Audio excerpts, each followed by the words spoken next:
Raayyaan ittisa biyya Itoophiyaa qophii xumureeraa jedhe dhimma ulaa galaanaa Itoophiyaan gaafachaa jirtu irrattis kaaseera. Qophii akkamii taasisaa jira? Humni waraanaa Itoophiyaa cimaan akkam irratti argama kan jedhu odeeffannoo keenyaatiin qabannee isiniif dhiyaannee jirra. Kun Jiruum Miidiyaadha. Yoo yaa'anaa dhufu kabajamtootaa fi jaalatamtoota maatii Jiruum Miidiyaa nageenyi keenya bakka jirtanitti isin dhaqqabu isiniin jenna.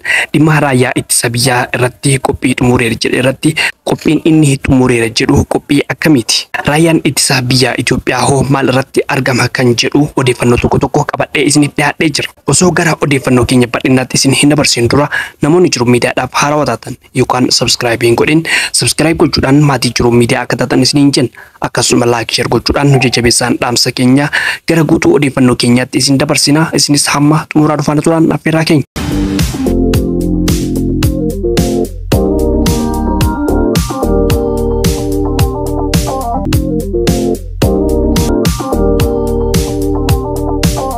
Raayyaan ittisa biyya Itoophiyaa adeemsa faayidaa biyyoolessaa kabachiisuu keessatti muddama nageenyaa wal qabatu kamuu yoo uumame qolachuuf qophii ta'uu ibse. Ibsa kana kan kennan dubbii himaa raayyaa ittisa biyyaa Birgeedar Jeneraal Geetinnat Adaanaa faayidaalee biyyoolessaa jedhanii akka fakkeenyaatti kan eeran mirga bishaan fayyadamuu fi gaafii ulaa galaanaa eeran. Kana jechuun ulaa galaanaa waraanaan deeffannaa jechuun na fakkaata. Haasawaa Jeneraalichaarraa yookaan ilaallu ta'e humna guddaa ni qabnaa galaana diimaa deeffachuu ni dandeenya jechuudhaan kan ifaan ifatti dubbatan Jeneraalichi. Mee dhugaadhaan waraanni raayyaa ittisa biyyaa qophii qaba. Waraana akka biyyaatti loluu danda'udha. Amma maal irra jira kan jedhu namni tokko odeeffannoo akka ta'utti nuuf ergee jira. Namni kunis akkas jechuudhaan jalqaba. Makalaakayaan naannoo Amaaraa keessatti dhumaa jirti. Booji'amtees rashanamas jirti.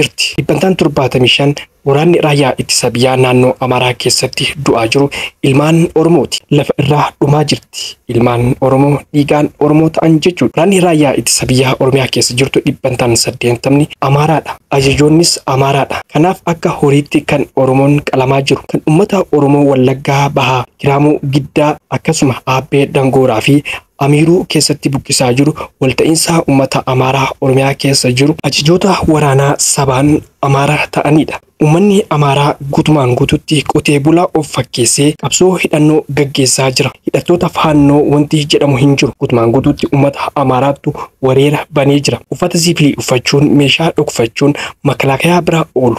Qotee bulaa fakkaatanii itti siquun odeeffannoo fudhatanii deebi'u. Ergaa odeeffannoo fudhatanii deebi'anii booda meeshaa fudhatanii waraana jalqabu. Kanaaf makalaakayaan akka baalaatti kan harca'aa jirtu yookaan dhumaa jirtu jechuudhaan odeeffannoo kana nuun gahe. Makalaakayaan eenyudhaaf kan qophii xumure? Uummata Amaaraatiif immoo galaana diimaa deeffachuudhaaf.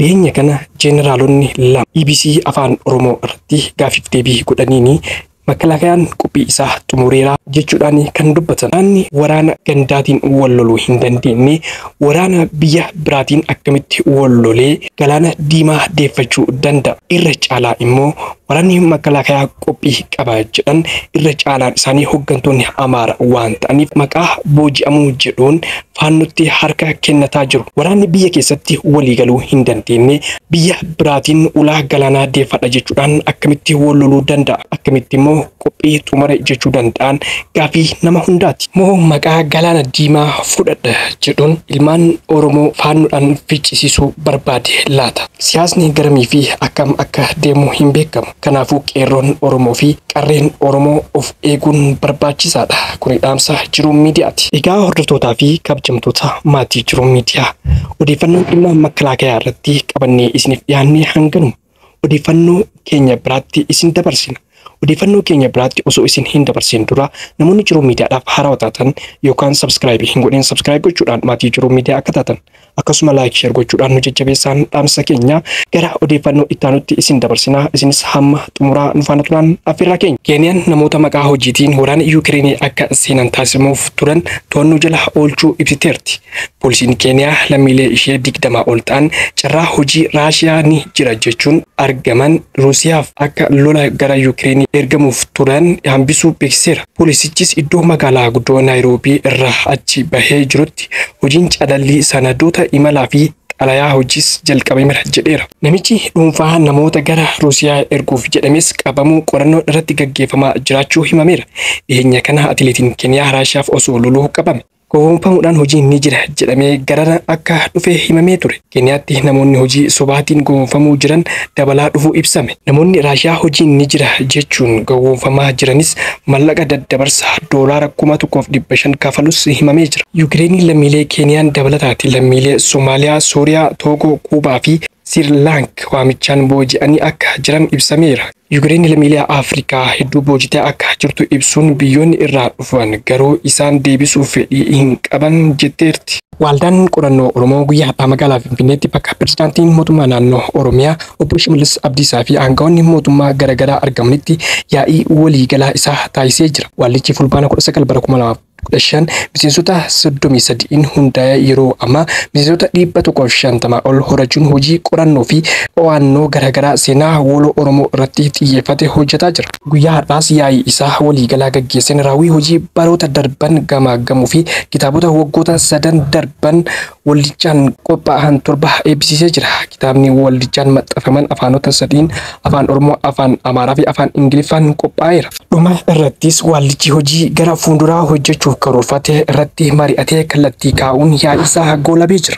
Gaazexeessaan faanaa amantiilee gurguddoo biyyattii irratti yakka maqaa balleessii raawwatame jechuudhaan dubbatame. Namni kun Dhugaasaa Fufaa Ayyaanaa kan jedhamu yoo ta'u, gaazexeessaa Dhugaasaa Fufaa hojjetaa dhaabbata faanaa yoo ta'u, namni kun baga ayyaana masqalaa geessan mata duree jedhuun barruu karaa miidiyaa hawaasummaa isaatiin maxxanseen amantiilee keenya nu jalaa sarbee jira jechuudhaan himatamaa jira. Qaamni seera kabachiisuu nageenya uummata safeessuu bilisummaa amantaa hawaasaa irratti kabachiisuu gahee isaa bahachuu qaba jechuudhaan warreen miidiyaa hawaasaa irratti dhageettii qaban dubbatanii jiru.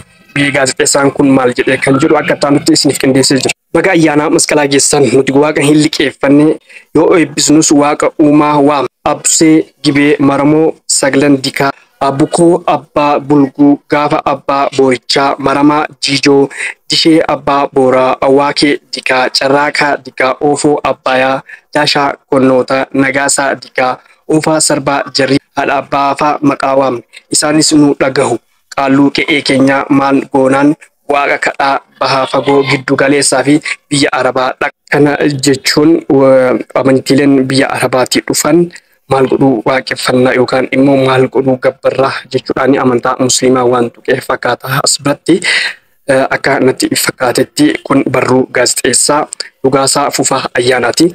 Gaazexeessaan kun barruu isaa irratti itti dabaluudhaan akkas jedha. Nuti Oromoodha aadaa abbaa keenyaa gannee siidaa hin qarru, odaa hin gargaaru, bokkuu corooqaa hin gannu, gadaa hin haallu, orummaa haqni dhugaa waaqaa fi lafaati. Dhugaan ilmoo waaqaati. Nuti waaqa nu uumetti amannaa. Inni nu uume nu hin gatin. Nuti waaqa qabnaa hin ergifannu. Waaqa maqaa hin beeknes hin sagannu. Nuti qaalluu buufanna.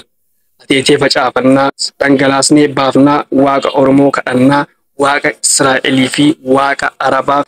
Waaqa Israa'elii fi waaqa Arabaaf hin gubbufnu jechuudhaan dubbate. Nuti Oromoodha jechuudhaan yaada isaa goolabee oromummaa isaa namni isa qeeqee hin jiru garuu amantaa Israa'elii fi amantaa Arabaa jechuun amantaa Kiristaanaa fi amantaa Islaamaa tuqee jira, arrabsee jira. Namni kun seera jalatti dhiyaachuu qaba. Kunis yaada kenna. Namoonni miidiyaa hawaasaa irrattis beekamtii qaban yaada kana barreessaa jiru. Namni kun guutumaan guututti amantaa Musliimaa fi Kiristaanaa tuqee jira. Oromummaa isaa namni isa haalee hin jiru. Waaqeffannaa isaa namni isa jalaa tuqee hin jiru. Inni garuu amantaa Israa'elii fi Arabaa jechuudhaan amantaa Musliimaa fi Kiristaanaa tuqee jira. Hunduu waan waaqeffatu qaba. Amantaan daangaa qaba. Amantaan martuu wal qixaadha yoo ta'e amantaan kamiyyuu tuqamuu hin qabu. Inni waaqeffataas inni Musliimaas waaqeffataa tuquu hin qabu. Inni waaqeffataas Musliima tuquu hin qabu tureyyuu. Asirratti garuu waaqeffataa bakka bu'uudhaan amantaa Kiristaanaa fi Islaamaa irratti maqaa balleessii kaahee jira. Hagana yoo jenne isin gaha.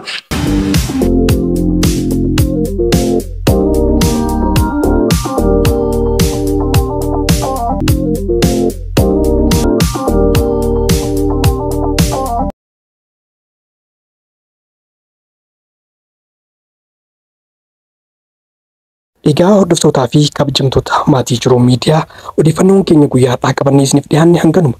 Odeeffannoo keenya biraatiin hamma walitti deebinutti nagaan turaa isiniin jenna. Namoonni Jiruu Miidiyaadhaaf haarawaa taatan yookaan sabskiraayib hin godhin sabskiraayib gochuudhaan maatii Jiruu Miidiyaa akka taatan isiniin jenna.